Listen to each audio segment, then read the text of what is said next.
An anthology of readings of Almighty God's words.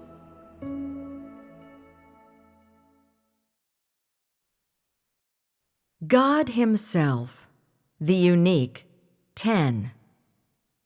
God is the source of life for all things, 4.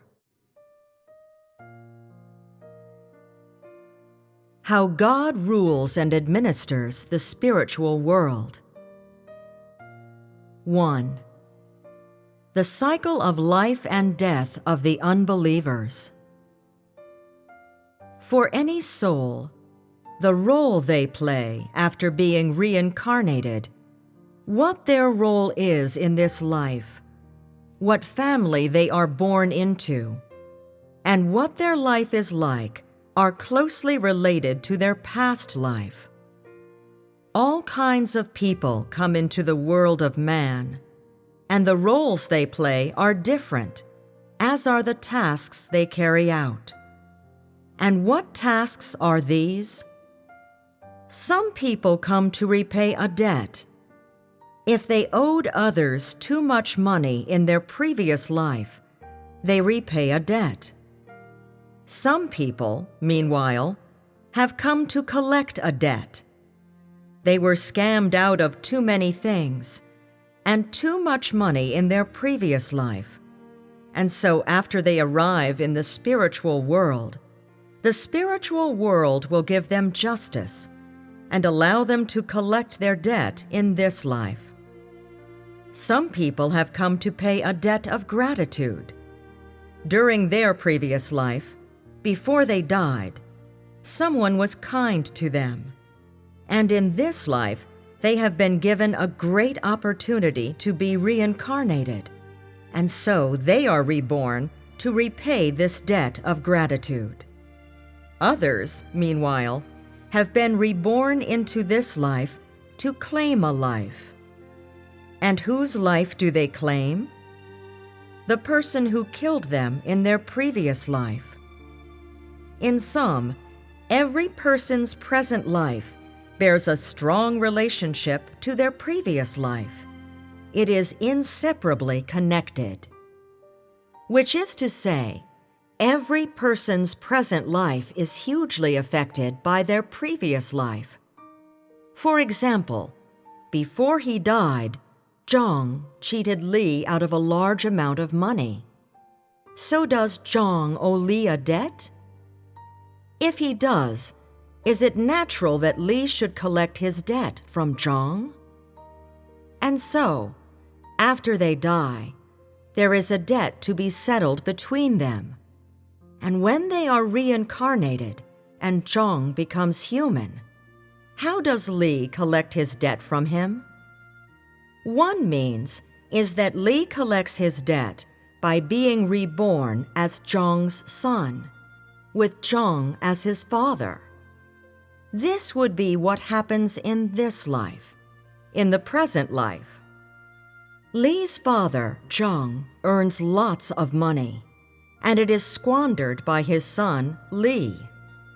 No matter how much money Zhang earns, his son Li helps him by spending it. No matter how much Zhang earns, it is never enough. And his son, meanwhile, for some reason, always ends up spending his father's money through different ways and means. Zhang is mystified. What's going on? Why has my son always been a hoodoo? Why is it that other people's sons are so good? Why does my son have no ambition? Why is he so useless and incapable of earning any money? Why do I always have to support him? Since I have to support him, I will. But why is it that no matter how much money I give him, he always needs more? Why can't he do an honest day's work? Why is he a loafer, eating, drinking, whoring, betting, doing it all? What on earth is going on? Zhang then thinks for a while. Is it because I owed him something in the past life? Ah, it could be that I had a debt to him in the past life. Well then, I'll pay it off. This won't end until I pay it in full. The day may come when Lee really has recouped his debt. And when he's 40 or 50, there will be a day when he suddenly comes to his senses. I haven't done a single good thing during the first half of my life. I've squandered all the money my father earned. I should be a good person. I'll steel myself. I'll be someone who is honest and lives properly, and I'll never bring grief to my father again. Why does he think this? Why does he suddenly change for the better? Is there a reason for this? What is the reason? In fact, it is because he has collected his debt. The debt has been repaid. In this, there is cause and effect. The story began long, long ago, before the two of them were born, and thus this story of their past life has been brought to their present life, and neither can blame the other. No matter what Zhang taught his son never listened and never did an honest day's work. But on the day the debt was repaid, there was no need to teach him. His son naturally understood. This is a simple example, and there are, without doubt, many other such examples. And what does it tell people? That they should be good. That they should do no evil, and there will be retribution for their evil doings. Most unbelievers, you can see, commit much evil, and their evil doings have been met with retribution, right? But is this retribution arbitrary? All that is met with retribution has a background and a reason. Do you think nothing will happen to you after you've cheated someone out of money?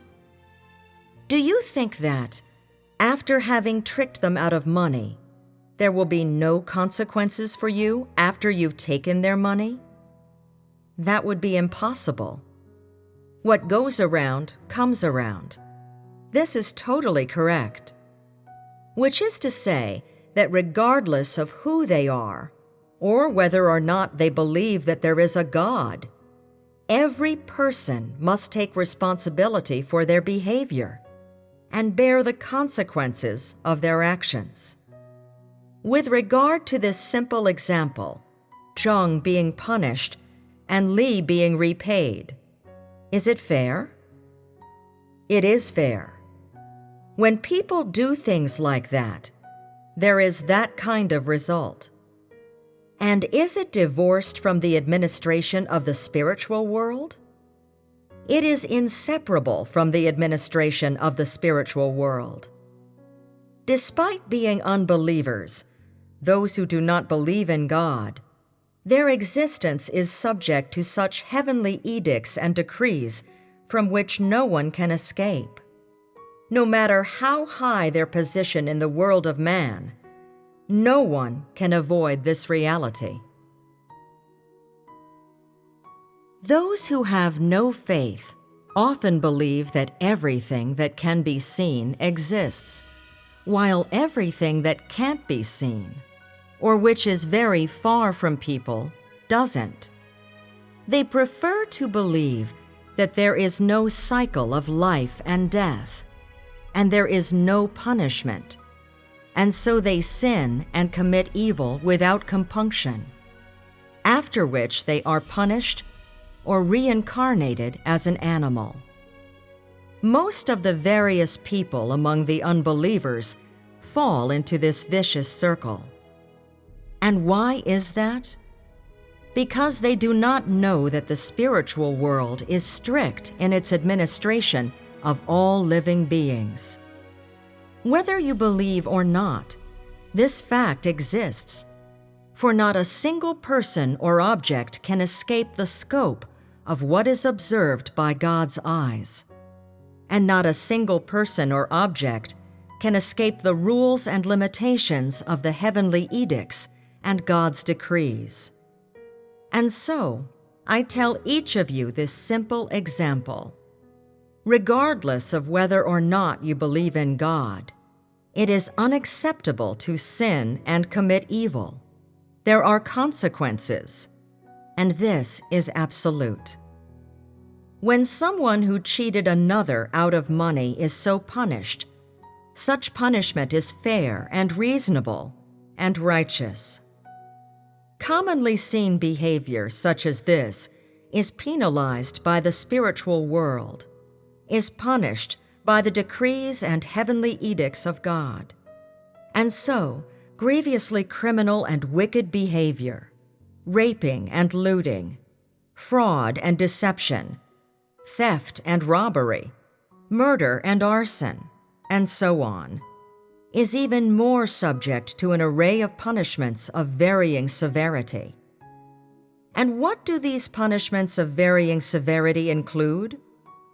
Some of them employ time to establish the level of severity. Some do so through differing methodologies, and others do so through where people go when they are reincarnated. For example, some people are foul-mouthed. What does being foul-mouthed refer to? It means often swearing at others and using malicious language that curses people. What does malicious language signify? It signifies that someone has a foul heart. Malicious language that curses people often comes from the mouths of such people, and such malicious language is accompanied by severe consequences. After these people have died and received the appropriate punishment, they may be reborn as mutes. Some people are very calculating when they're alive. They often take advantage of others. Their little schemes are particularly well planned, and they do much that harms others. When they're reborn, it could be as a half-wit or someone who is mentally disabled. Some people often peep into the privacy of others. Their eyes see much that they should not have been privy to, and they know much that they ought not to know. And so when they are reborn, they may be blind. Some people are very nimble when they're alive. They often fight and do much that is evil, and thus when they are reborn, they may be disabled, lame, or missing an arm, or else they might be a hunchback or wry neck. They might walk with a limp, or have one leg shorter than the other, and so on. In this, they are subjected to different punishments based on the level of evil they committed while alive. And what say you? Why are people skew-eyed? Are there many such people? There are a lot of them around today. Some people are skew-eyed because in their past life they made too much use of their eyes. They did too many bad things. And so, when they are born into this life, their eyes are skewed, and in serious cases they are even blind. This is retribution. Some people get on well with others before they die. They do many good things for those around them, for their loved ones, friends, colleagues, or the people connected to them. They help others. They give charity and care to others, or assist them financially. Others think very highly of them, and when such people return to the spiritual world, they are not punished. For an unbeliever to not be punished in any way means they were a very good person. Instead of believing in the existence of God, they only believe in the old man in the sky. They only believe that there is a spirit above them watching everything they do. That's all they believe in. And what is the result? They're much better behaved. These people are kind-hearted and charitable, and when they ultimately return to the spiritual world will treat them very well, and they will soon be reincarnated and reborn. And what kind of family will they arrive in? Although it won't be rich, family life will be peaceful. There will be harmony among its members. They will pass serene, happy days. Everyone will be joyous, and they will have a good life. When the person reaches adulthood, they will give birth to many sons and daughters, and have a large extended family. Their children will be talented and enjoy success, and they and their family will enjoy good fortune. And such an outcome is hugely connected to the person's past life.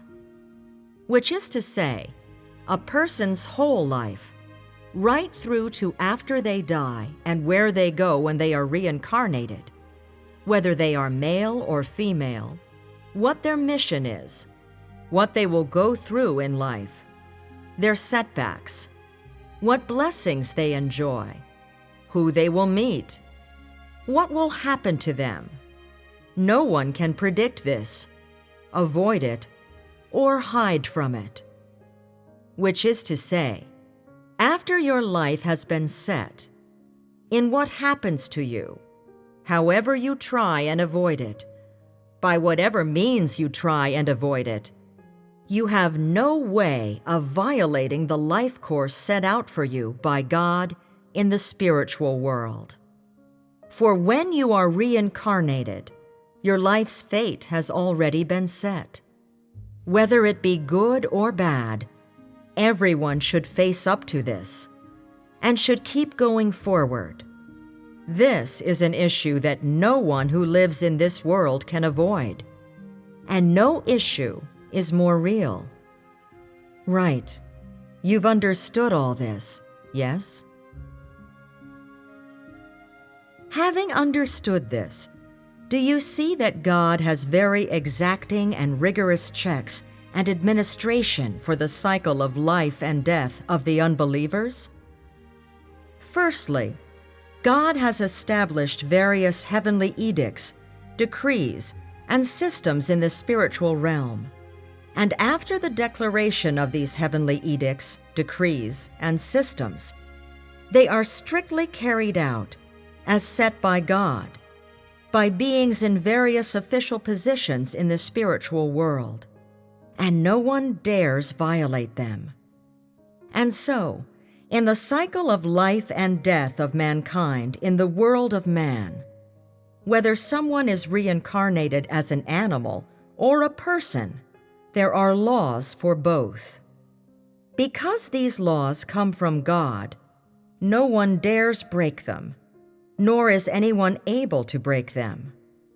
It is only because of such sovereignty of God, and because there are such laws, that the material world that people see is regular and orderly.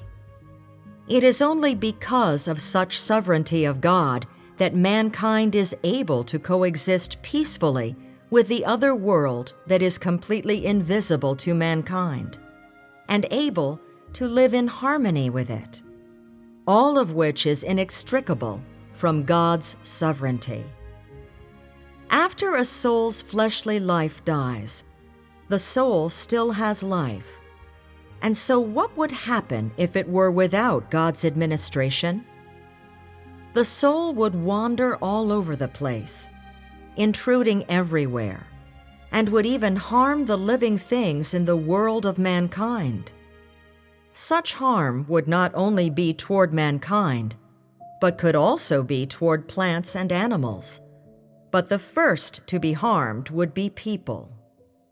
Were this to happen, if such a soul were without administration and really harmed people and really did wicked things, then there would also be proper handling of this soul in the spiritual world. If things were serious, the soul would soon cease to exist. It would be destroyed. If possible, it would be placed somewhere and then reincarnated. Which is to say, the spiritual world's administration of various souls is ordered and carried out according to steps and rules. It is only because of such administration that the material world of man has not fallen into chaos, that the mankind of the material world is possessed of a normal mentality, normal rationality, and an ordered fleshly life. Only after mankind has such a normal life will those who live in the flesh be able to continue thriving and reproducing throughout the generations. What do you think of the words you've just heard? Are they new to you? And what do you feel after I have said these words today? Apart from that they're novel, do you feel anything else? Tell me. People should be well behaved, and I see God is great and fearful. Having just heard God's communion about how God deals with the end of various types of people, in one regard I feel that God's disposition does not allow any offense, and that I should revere Him. And in another regard, I'm aware of what kind of people God likes, and what kind He doesn't. And so I want to be one of those that God likes. Do you see that God is principled in His actions in this area? What are the principles by which He acts? He sets people's end according to all that they do. This is about the various ends for the unbelievers that we just talked of. When it comes to the unbelievers, is the principle behind God's actions that of rewarding the good and punishing the wicked? Do you see that there is a principle to God's actions? You should be able to see that there is. The unbelievers don't actually believe in God.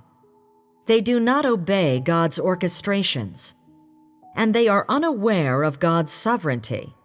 Much less do they acknowledge God. More seriously, they profane against God and curse Him and are hostile toward those who believe in God. Though these people have such an attitude toward God, God's administration of them still doesn't deviate from His principles. He administers them in an orderly way in accordance to His principles and His disposition. How does God regard their hostility? As ignorance. And so He has caused these people, the majority of the unbelievers, to have once been reincarnated as animals. So what say you? Are the unbelievers in the eyes of God? Livestock. In God's eyes, they are of this type. They are livestock.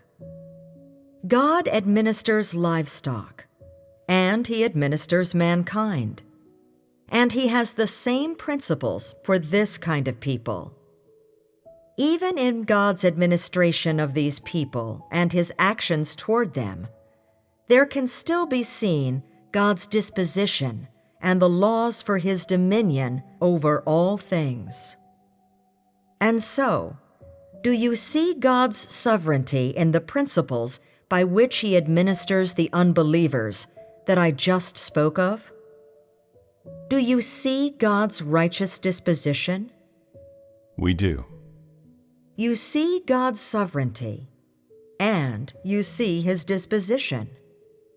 Which is to say, no matter which of all things He deals with, God acts according to His own principles and disposition. This is God's substance. He wouldn't casually break with the decrees or heavenly edicts that He set because he regards this kind of people as livestock. God acts according to principles, without the slightest disarray. His actions are totally unaffected by any factor. And no matter what he does, it is all in abidance with his own principles. This is decided by the fact that God has the substance of God himself, which is a unique substance not possessed by any created being. God is conscientious and responsible in his handling of, approach to, management of, administration of, and ruling of every object, person, and living thing among all the things he created. And he has never been careless in this. To those who are good, he is gracious and kind. To those who are wicked, he inflicts remorseless punishment. And for the various living beings, he makes appropriate arrangements in a timely and regular manner according to the different requirements of the world of mankind at different times, such that these various living beings are reincarnated according to the roles they play in an orderly manner, and move between the material world and spiritual world in an orderly way.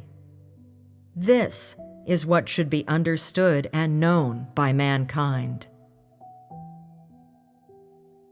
The death of a living being, the termination of a physical life, signifies that the living being has gone from the material world into the spiritual world, while the birth of a new physical life signifies that a living being has come from the spiritual world to the material world and begun to undertake its role, to play its role. Whether it be the departure or arrival of a being, both are inseparable from the work of the spiritual world. When someone comes into the material world, suitable arrangements and definitions have already been made by God in the spiritual world for the family they go to, the era they arrive in, the hour on which they arrive, and the role they play. And so, this person's entire life, the things they do, and the paths they take, proceeds according to the arrangements of the spiritual world, without the slightest fault. The time when a physical life terminates, meanwhile, and the manner and place in which it terminates, are clear and discernible to the spiritual world. God rules the material world, and he rules the spiritual world, and he will not delay a soul's normal cycle of life and death, nor could he commit any errors in the arrangements of a soul's cycle of life and death. Each of the bailiffs in the official posts of the spiritual world carries out their tasks and does that which they ought to do, according to the instructions and rules of God. And so, in the world of mankind, every material phenomenon beheld by man is orderly and contains no chaos. All of this is because of God's orderly rule of all things, as well as because God's authority rules over everything, and all that he rules over includes the material world that man lives in, and, moreover, the invisible spiritual world behind mankind. And so, if mankind wishes to have a good life, and wishes to live in nice surroundings, in addition to being provided with the entire visible material world, man must also be provided with the spiritual world, which no one can see, which governs every living being on behalf of mankind, and which is orderly. Thus, when it is said that God is the source of life for all things, have we not added to our awareness and understanding of all things? 2. The cycle of life and death of the various people of faith. We just discussed the cycle of life and death of the first category, the unbelievers. Now, let us discuss that of the second category, the various people of faith. The cycle of life and death of the various people of faith is also a very important topic, and it is expedient that you have some understanding of it. First, let us speak of which faiths the faith in people of faith refers to. It means Judaism, Christianity, Catholicism, Islam, and Buddhism, these 5 major religions. In addition to the unbelievers, the people who believe in these 5 religions occupy a large proportion of the world's population. Among these 5 religions, those who have made a career out of their belief, followers who work full-time for their faith, are few. Yet these religions have many believers. Their believers go to a different place when they die. Different from who? From the unbelievers, the people of no faith that we were just talking about. After they die, the believers of these 5 religions go somewhere else, somewhere different from the unbelievers. The spiritual world will also make a judgment about them based on all they did before they died, following which they will be processed accordingly. But why are these people placed somewhere else to be processed? There is an important reason for this. And what is this reason? I'll tell you using an example. Take Buddhism. Let me tell you a fact. A Buddhist is, firstly, someone who has converted to Buddhism, and they are someone who knows what their belief is. When a Buddhist cuts their hair and becomes a monk or a nun, this means that they have separated themselves from the secular world and left the clamor of the world of man far behind. Every day they chant the sutras and eat only vegetarian food. They live ascetic lives, and they pass their days accompanied by the cold, weak light of the butter lamp. They spend their whole lives in this way. When their physical life finishes, they make a summary of their life, but in their hearts, they don't know where they'll go after they die, who they'll meet, and what end they will have.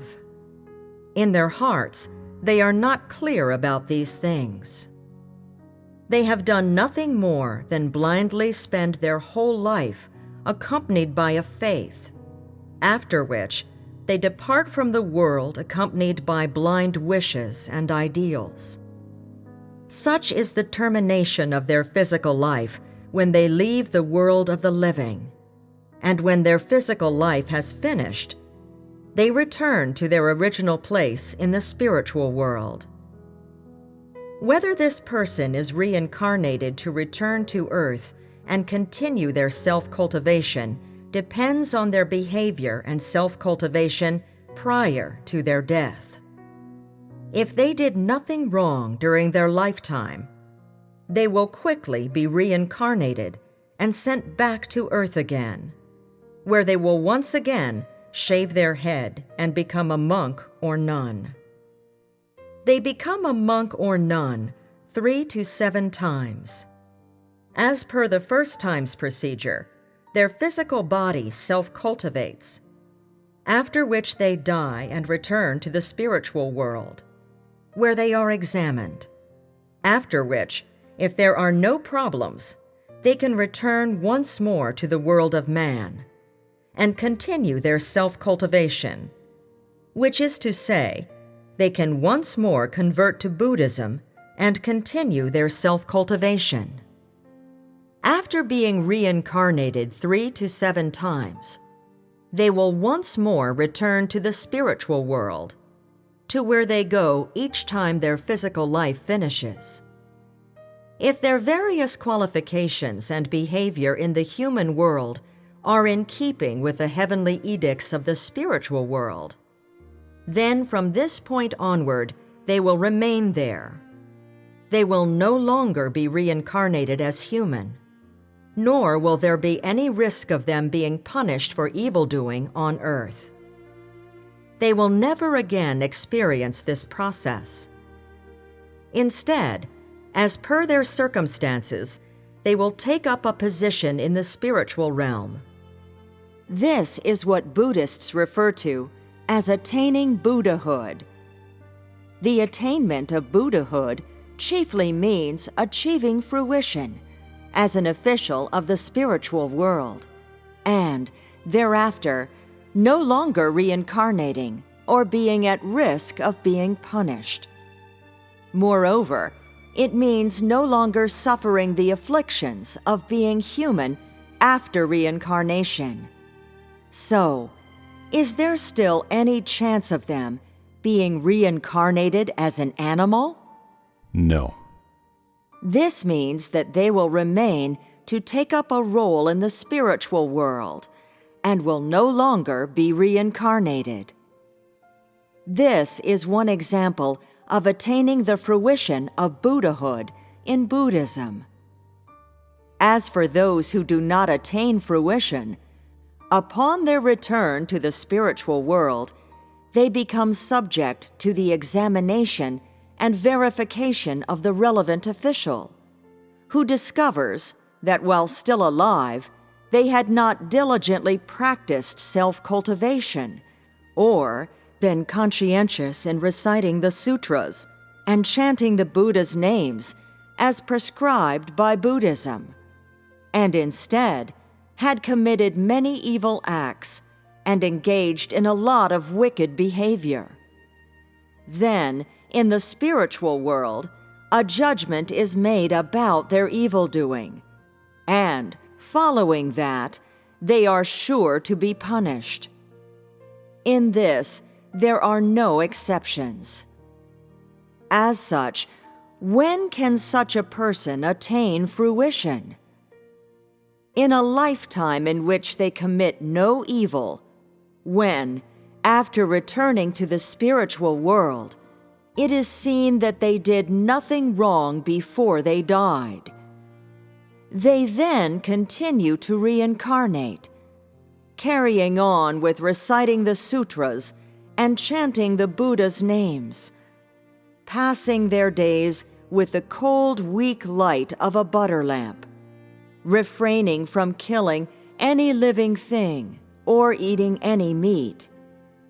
They do not partake in the world of man, leaving its troubles far behind and having no disputes with others. In the process, if they have committed no evil, then after they return to the spiritual world, and all of their actions and behavior have been examined, they are once more sent out into the human realm, in a cycle that continues for 3 to 7 times. If no misconduct is committed during this time, then their attainment of Buddhahood will remain unaffected and will not be delayed.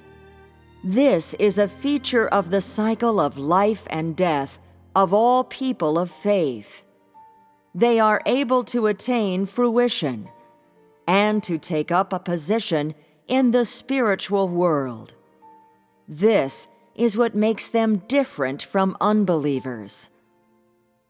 Firstly, while they are still living on earth, how do those who are able to assume a position in the spiritual world conduct themselves? They must be sure not to commit any evil at all. They must not murder, commit arson, rape, or plunder. If they engage in fraud, deception, theft, or robbery, then they cannot attain fruition. In other words, if they have any connection or affiliation with evildoing whatsoever, they will not be able to escape punishment meted out to them by the spiritual world. The spiritual world makes suitable arrangements for Buddhists who attain Buddhahood. They may be assigned to administer those who appear to believe in Buddhism and in the old man in the sky. They may be allocated a jurisdiction. They may also only be in charge of the unbelievers or have positions with very minor duties. Such allocation happens according to the various natures of their souls. This is an example of Buddhism. Among the 5 religions we have spoken of, Christianity is somewhat special. And what's special about Christianity? These are people who believe in the true God. How can those who believe in the true God be listed here? Because Christianity merely acknowledges that there is a God, and they oppose God and are hostile to Him. They have once more nailed Christ to the cross and placed themselves in enmity to God's work of the last days, with the result that they are revealed and reduced to a faith group. Since Christianity is a kind of faith, then it is, without doubt, only related to faith. It is a kind of ceremony, a kind of denomination, a kind of religion, and something separate from the faith of those who truly follow God. The reason why I have listed it among the 5 major religions is because Christianity has been reduced to the same level as Judaism, Buddhism, and Islam. Most Christians don't believe there is a God, or that He rules over all things. Much less do they believe in His existence. Instead, they merely employ the Scriptures to talk about theology, using theology to teach people to be kind, to endure suffering, and to do good things. That's what kind of religion Christianity is. It only concentrates on theological theories. It bears absolutely no relation to God's work of managing and saving man. It is a religion of those who follow God that is not acknowledged by God. But God also has a principle to His approach to them. He does not casually handle and deal with them at will, in the same way as with the unbelievers. His approach to them is the same as the Buddhists.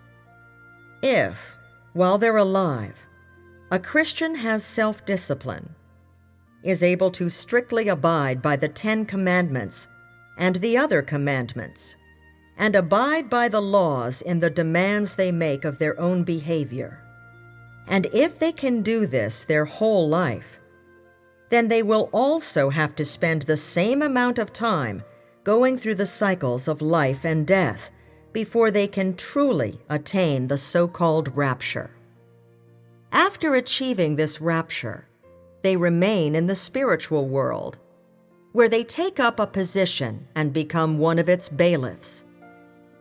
Likewise, if they commit evil on earth, if they are sinful and commit too many sins, then it is unavoidable that they will be punished and disciplined with varying severity. In Buddhism, attaining fruition means passing on to the pure land of utmost bliss. But what do they call it in Christianity?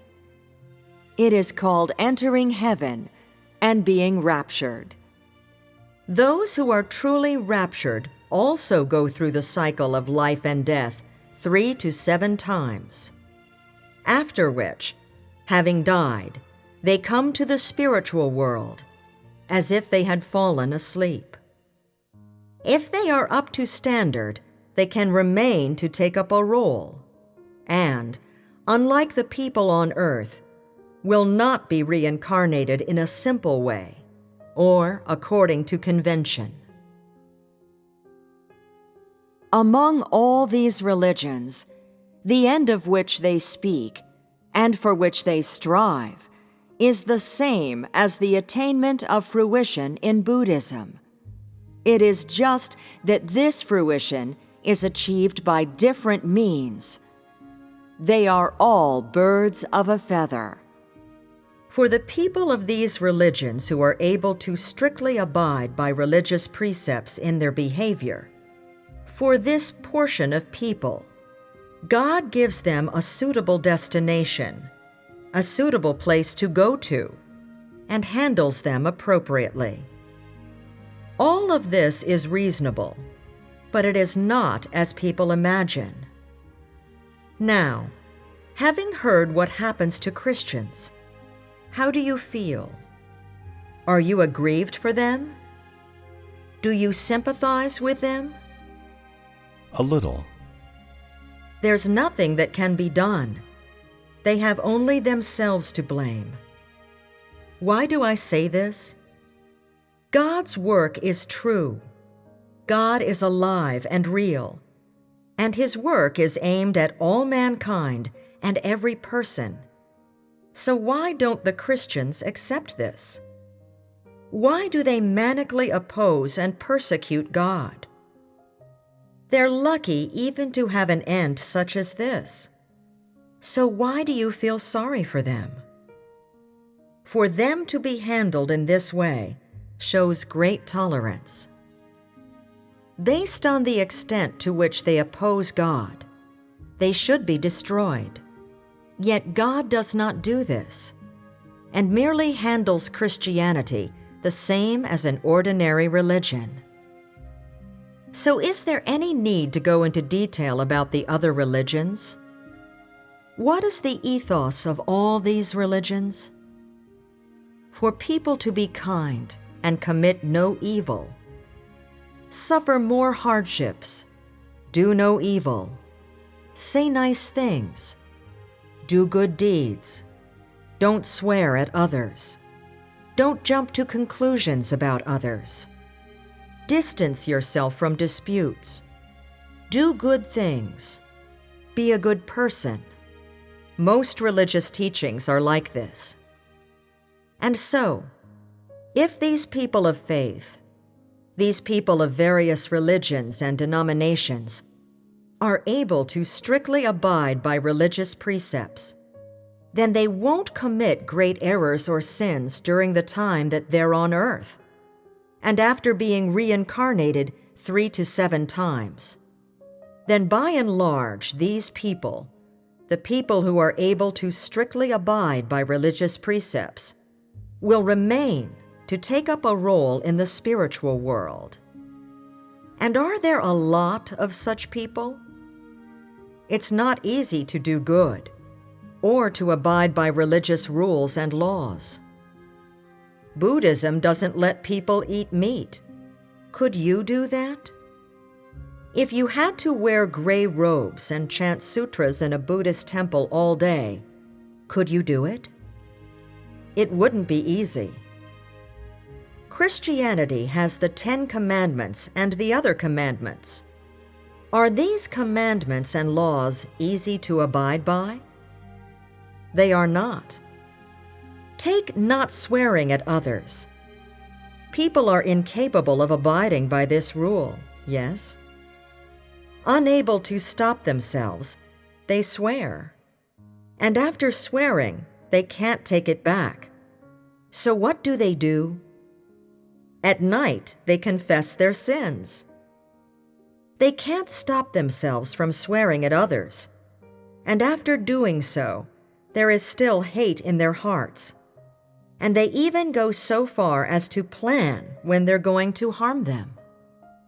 In sum, for those who live among this dead dogma, it is not easy to not sin or commit evil. Therefore, in every religion, only a handful of people are actually able to attain fruition. You assume that because so many people follow these religions, a good portion will be able to remain to take up a role in the spiritual realm. However, there are not that many. Only a few are actually able to achieve this. That is generally it for the cycle of life and death of people of faith. What sets them apart is that they can attain fruition, and this is what sets them apart from unbelievers.